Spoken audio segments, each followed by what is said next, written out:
goodness, we have quite a bit of sun today. I'm trying to find the best time to film, but I'm starting to run out of hours on this trip. I wasn't gonna film today. In fact, I shouldn't even be driving right now. I'm gonna do a Raw RoadTrip Talk because there's something that I want to talk about, but just to start off as a little precursor to what's going on, I tried to use my passport for the first time today and leave the country and go to Canada, and I thought it'd be really cool if I brought links the first time I left the country, because it'd be cool to, you know, leave the country at the first time your horse also leaves the country. I get all the paperwork for links, we're all set, we're good to go. I get my paperwork, I get everything done, I get everything I possibly could need to cross the border. And I have like this weird feeling before I get there. I'm super nervous, and I'm just assuming it's because I've never left the country before, and I'm like, I don't know how this works going across borders and stuff.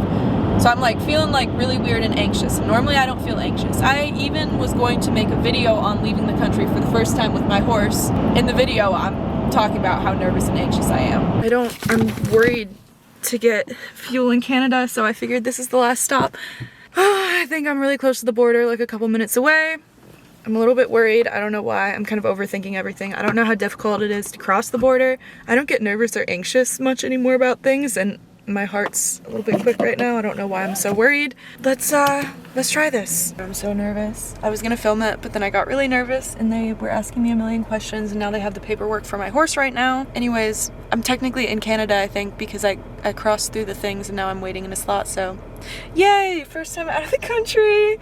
Oh, this is so nerve-wracking. Long story short, they won't let me in. I got denied access. I had to turn back around and go into the US, and they think I'm lying about my purpose of travel, and they also are weirded out at the fact that I am self-employed and I travel for my job, and that everything I own is in my truck and my trailer. So they started by inspecting my truck and trailer. They had me get out and went through everything, left my entire truck and gooseneck a total complete mess. They just like threw everything around and went through everything for like 45 minutes. I was standing in front of my truck waiting, and then they interrogated me, and then they sent me back out, and then they brought me and interrogated me again, and basically they're like, I think you're lying. And then they gave me two options. One option was to let them release me back to the US, and the other option was for me to wait for their head guide to come in and then look at all of what they're comparing notes on, thinking that I'm lying about. I don't even know, honestly. And they're like, that could take a couple hours. So I didn't know what that meant, and then I overheard outside that there was something about arrest and where the horse would go, and I was like, okay, I think I'm gonna leave because that's really making me nervous. So I left, and all of the people that I'm going to in Canada, I'm giving their numbers to the people to call to like be like, yes, she actually is doing this and coming here, and they just, it wasn't fun. So I left and I was like, what do I do? So I drove 8 hours back to Massachusetts, and I'm just on the tail end of that right now. I just entered Massachusetts. It's been a really crazy weekend. I've been wanting to talk for a little bit about kind of where I'm at and the people that are in my life and who I allow into my life, because initially I used to just want to please everyone and be a best friend to everyone and be there for everyone, and I still would be, but I'm not going to do it at my expense anymore, because if you want to be miserable and unhappy, then you can surround yourself with those people. And if you notice that you're feeling like that and you're surrounded by people like that and you want to change, it sounds awful, but you're gonna have to surround yourself with people that have that more positive attitude that you want to work towards, and people that are gonna constantly be finding the good in things. Like that example, but today at the border I was really, really upset, and then I was like, maybe there's a reason that I wasn't supposed to go over there. It was snowing a little bit, and I was a little worried about driving conditions, so I'm thinking maybe it saved me from driving in really bad road conditions, or maybe the fact that I'm not going there and going to Mass for a couple days, maybe something really cool is gonna happen there. You never really know why the universe is doing certain things. People are sometimes just jerks, and that could be part of it. They're just trying to mess with my vibe and my day, but I'm gonna try to not let it affect me, even though I'm really bummed out. Overall, aside from like little experiences like that, the people that are constantly around you and are in your life really matter, because at the end of the day, you get to decide how other people treat you.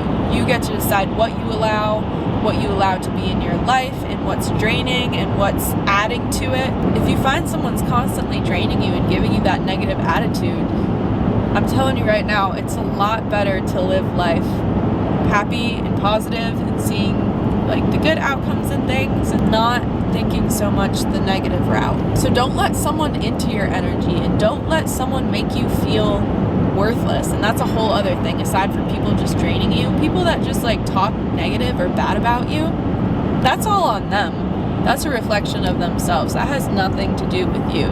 If you genuinely in your heart wish them well and want the best for them, then don't worry about them making you feel worthless or making you feel bad about things. Again, that's going to go back to how you allow other people to treat you.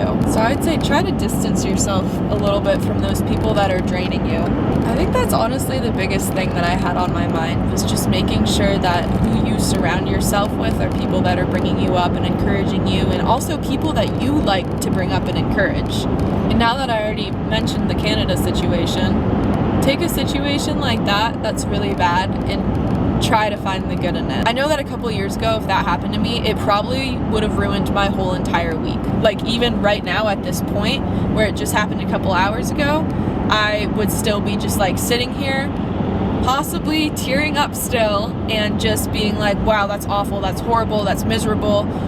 I wouldn't even be able to open my mind and think about the fact that, okay, maybe it sucks a little bit, but there could be other, bigger, greater things. At the end of the day, I have my horse, I have me, I'm driving, I'm not arrested, I tried to do something new. You know, there's a lot of good things. Maybe I get to go on a trail ride with Lynx tomorrow or something, and maybe there's an opportunity that pops up that I wouldn't have gotten to do because I would have been in Canada. You never know. Instead of being super bummed about it, it's okay to feel. You don't want to completely suppress all those emotions and, you know, as soon as I drive away, be like, this is all good and great and dandy, it's fine, it's great. No, you do need to feel it a little bit, and you need to like accept those feelings. Otherwise, that's when people get to bottling everything up. But you don't want to like linger over it. You want to try to improve and move on and see the good in the day. I mean, it's pretty cool to recognize your own growth. Like I just said, a couple years ago, I would be so upset, devastated for a week or weeks. And already right now at this point, I'm feeling okay enough to talk about it and see the good side in things.